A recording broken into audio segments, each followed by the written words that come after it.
we can now hear from James Winslow. So let's hear from him. He's talking to James Winslow in the 51 AMAC Motorsport Porsche, currently running in 15th place overall. Let's hear from him. Now, James Winslow, we had high hopes for this car, but the first stint, poor old Warren was involved in a bit of a battle with the Bentleys. Then Andrew had 2 pit stops in quick succession, and your face doesn't suggest that you're having a really ripper day. No, we've had some bad luck. We've had an upright brake on the car. We've had a couple of tyre blowouts and a tyre delamination.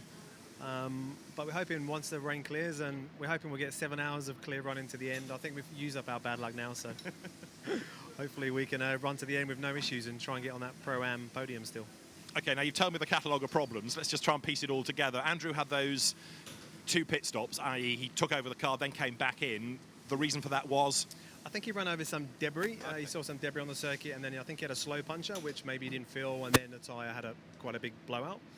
Came in, and then we had a wheel weight problem where the wheel weights flew off and blew through the louvers and did some damage to the bodywork. You can't make it up, can you? I know, it's unbelievable, really.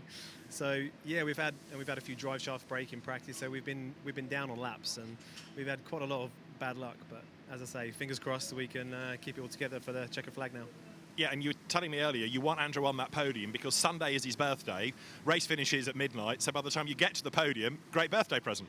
That's right, yeah, 1 minute after the race finishes is Andrew's birthday, so we're hoping to be somewhere on those 3 steps on that podium, yeah, for Andrew. You've done a lot of your racing in recent years in Australia, and it looks like you really enjoy it. You know, you're a good fit with the team, you enjoy the lifestyle, enjoy the categories. Do you miss not being in Europe? I do, yeah. I came back this year and did some European Le Mans rounds, which went well in the Ligier LMP2, so that was good. But yeah, I love the weather in Australia, and usually love the weather in Asia. Although my stint earlier without a cool suit, I wasn't too sure if I liked it quite that warm. But yeah, no, it's fantastic. I love this side of the world, and yeah, I've enjoyed and been fortunate enough to have done quite a lot of racing over here, so it's worked really well for me. Okay, cool suit issue. Tell me more about that. Yes, a good question. It seems to be working now, but Warren didn't have a cool suit. Obviously, it was super warm as well. Yeah. So those first 3 stints, yeah, none of us, first 3 hours of the race, no cool suit at all. So we all struggled. So we managed to all do an hour each, and the cool suit's working now. So, how hot was it in the car? Did you manage to get a number? I think the guys were too scared to tell me how warm it really was, but it was as hot as I've ever had. There was no air blower as well. Normally we have a fan on the top of the helmet. Cools your head, stops you sweating. That's fine. This is all part of the game, isn't it? Sepang's probably one of the hottest tracks in the world, isn't it? So it's okay. We got through it, and it's cooler now. The rain would have cooled the track, and it's going to go into the night, so it's going to be a lot cooler. So we'll be a lot more comfortable. I'm just fascinated by how you are in a car with that heat for that long, because you know you've got to get to a given mark before you can pit, and presumably your concentration is in danger of wandering, the sweat's in your eyes, all sorts of problems. Yeah, well, the first thing, the engineer came on the radio after 20 minutes and he said, we're thinking about a double stint. Do you think you're going to manage a double stint? And I said, well, ask me again in 20 minutes.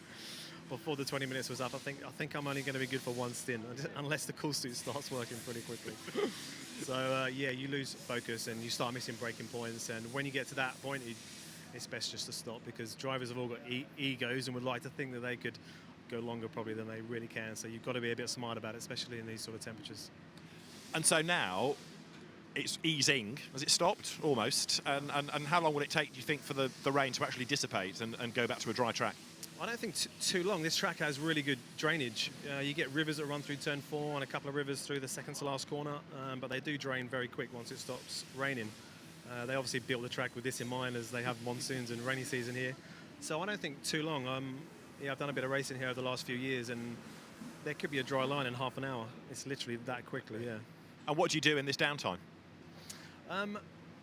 Good question. We're not sure how long the downtime is yet, so we're all watching the screens and waiting to find out how long. But yeah, in fact, the downtime has been very good for us, because we just found that we had a leaking battery. So we would have had another mechanical problem later on. So we've got a new battery in the car now. We've gone through and hopefully fixed the cool suits and all that type of stuff. So we're, fingers crossed, we've got our new brake pads in now, so we haven't got to do a brake pad change later on in the race. So fingers crossed we can run seamlessly until the checker flag. It's like this stoppage was designed just for your team. I know, yeah. Well, if the stoppage would have come half an hour earlier, then we wouldn't have gone 19 laps behind with the upright that broke. So yeah, there's good and bad always. James, good luck for the rest. Thanks, David. Thank you.